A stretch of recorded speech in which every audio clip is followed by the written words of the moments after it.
Welcome to LFC Transfer Hub. Arne Slot issues Liverpool transfer statement as Man City make Mark Guehi move. Second news is Liverpool already have Andy Robertson's succession plan, but new contract call is obvious. Now details. Arne Slot is adamant he is in agreement with Liverpool's recruitment team over their January transfer strategy, as he discussed the challenges facing his squad over the remainder of the season. Slot will be without two senior defensive options until the new campaign, with Connor Bradley having sustained a serious knee injury at Arsenal last week and Giovanni Leone out since September after ACL surgery. British transfer record £125 million striker Alexander Isak also faces months on the sidelines with the ankle and leg damage suffered at Tottenham Hotspur before Christmas.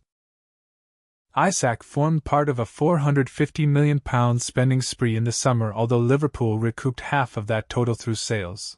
The injuries to the defence, however, have increased calls for the Reds to move to strengthen their squad this month, which have intensified further given Manchester City's interest in Mark Guehi, who Liverpool had agreed to sign on deadline day in September, only for Crystal Palace to pull the plug on the deal at the last minute.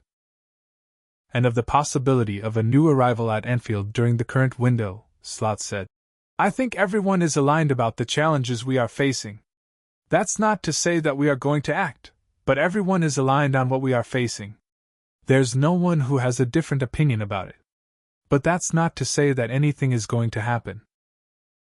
Liverpool entertained struggling Burnley in the Premier League on Saturday afternoon, aiming to extend an 11-game unbeaten run and strengthen their grip on fourth place. The Reds are likely to be in a battle with Chelsea, Manchester United and Newcastle United for the final Champions League qualification berth, and Slot said, "It's a challenge because we play in the Premier League and the teams you are mentioning have very good teams as well. We haven't put ourselves in the most ideal position, especially if you compare it to where we were after 6 games. But the reality is we are competing with these teams at this moment in time for the 4th position, because Villa is having such a great season. Still a lot to play for us in the league because we all know how important that it is for any club, but definitely also for this club, to qualify for the Champions League. That didn't happen 2 or 3 years ago, I think, and that had a big impact financially on the club. We are aware of the importance of qualification for the Champions League, but that's not only for us, that's for a lot of teams. We are also aware of the fact that the league is probably stronger than ever. That is something where we have to do really well in the league, and of course, there's the FA Cup and the Champions League to fight for as well. Liverpool already have Andy Robertson's succession plan, but new contract call is obvious." 12 months ago, the interminable debate around Liverpool went on. With Virgil van Dijk, Mohamed Salah and Trent Alexander-Arnold all hurtling towards the final months of their respective deals at Anfield, the chatter around what would happen next grew to intense levels. In full fairness, much of that discourse came about due to what was an exceptional campaign on the pitch, where few real issues were encountered en route to a 20th league title and a second Premier League crown in 5 years. But nonetheless, barely a week went by without Arne Slot being asked about the future of his skipper, top scorer or vice-captain, 3 players who were totemic for a side who eventually won the Premier League by 10 points, and with 4 games to spare. This time around, it is Ibrahima Konate and Andy Robertson who find themselves in the same boat as their aforementioned teammates, with the latter offering an update on his current situation when speaking after Monday night's 4-1 win over Barnsley in the FA Cup. "We'll see what happens," Robertson said. "We've had chats now which will remain private. I've spoken to them and we'll see what happens. Would I like to stay? Yes, but it's a difficult question to ask. I've got 5 months left, and we need to see the option to stay or if there's options to go, and things like that. I'll sit down with my family and decide. After a stressful summer, I'm just trying to enjoy being a part of it, and being a Liverpool player.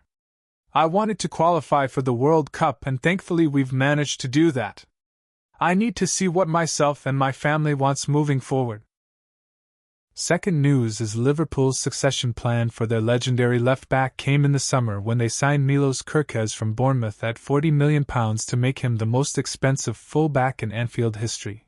With Robertson, who was appointed as vice-captain by Slot after Alexander-Arnold joined Real Madrid at the end of his own Anfield terms, around to guide a player 9 years his junior. Liverpool are well set when it comes to that position.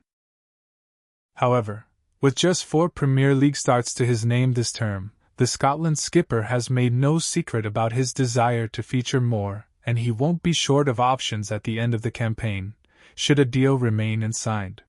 He can, in fact, now speak to clubs outside of England about joining in the summer.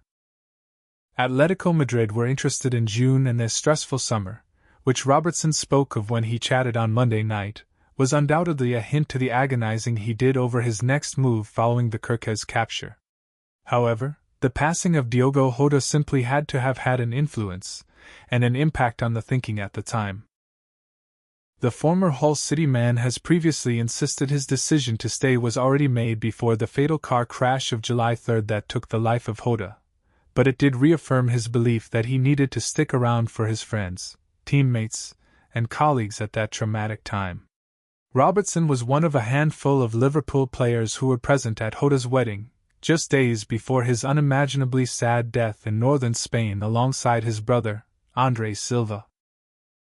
Robertson's social media epitaph to his good friend on the day his passing was reported was one of the most gut-wrenching of all the tributes that poured in, and the emotion with which he spoke on the Instagram post leapt off the page when he described how the popular Portuguese was bursting with love on the day he married long-term partner Ruth. It simply has to be a key reason why the 31-year-old opted to stay put, and while he might not have played as often as he would have liked, he remains an integral figure behind the scenes as one of the old guard who have set the standards and fostered the culture for much of the last decade at Anfield. That, even without accounting for his enduring quality, experience, and know-how in big-game situations, shouldn't be discarded too easily. In the Michael Edwards era, the key decision-makers are guided by the data, and it's perhaps why they have always been comfortable allowing the likes of Gini Wijnaldum, Roberto Firmino and James Milner, to name just 3, to leave as free agents in the last few years. The theory goes that such players are more valuable to the club for the final year of their contracts than they would be if sold at a cut-price deal, when an expensive replacement would often be needed. That, perhaps, is where Liverpool might land on what to do where Robertson is concerned.